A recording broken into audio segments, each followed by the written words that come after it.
uncertainty, even the fear of what's happening to Europe, of these refugees, of Syria, of terrorism. It's different. And everybody feels that.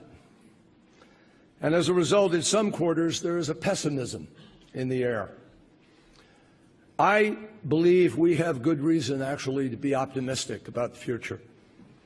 And the reason is the size, the durability, the capacity, the talent, the extraordinary resilience of this alliance, in one form or another, that has been expressed, not just in the formality of this alliance since it came into being since World War II, but throughout the last century.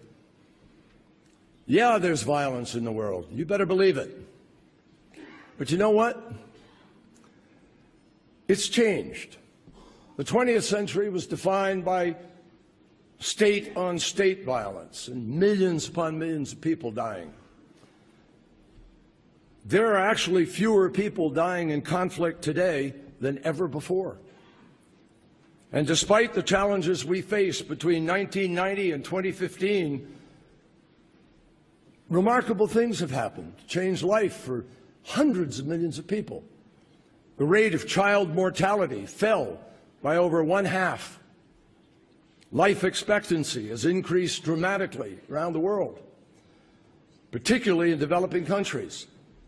In 2001, there were less than 1 million kids going to school in Afghanistan, and all of them were boys. Today, there are almost 8 million kids going to school, and 40% of them are girls.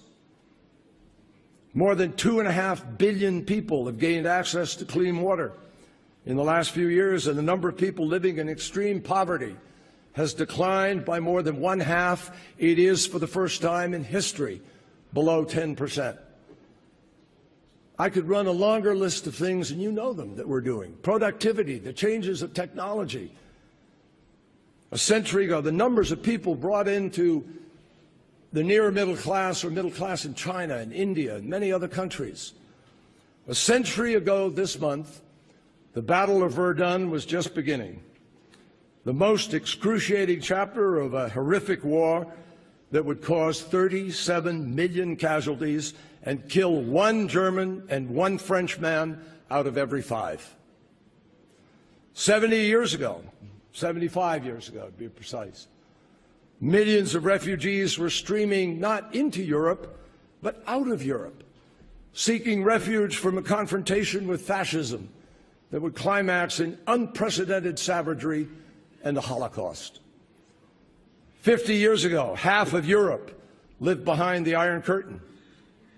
A quarter of a century ago, Europe was witness to a brutal campaign of ethnic cleansing that would rage for years. My friends, we cannot come to Munich to a security conference and ignore the underlying message of this history. This moment is not as overwhelming as people think it is. We know what needs to be done, and most importantly, we have the power to do it. The transatlantic community is not strong because we've somehow been exempt from tragedy or strife. We're strong because we are resilient, because in a decade after decade, we have stood together to defend our security, our prosperity, our values, and because we have resisted attempt after attempt to divide and make us turn on one another, and above all, we are strong because of the core beliefs that hold us together. We need to heed the advice of President Kennedy on his trip to Berlin the year this Munich Security Conference began. Lift your eyes beyond the dangers of today, he said, to the hopes of tomorrow.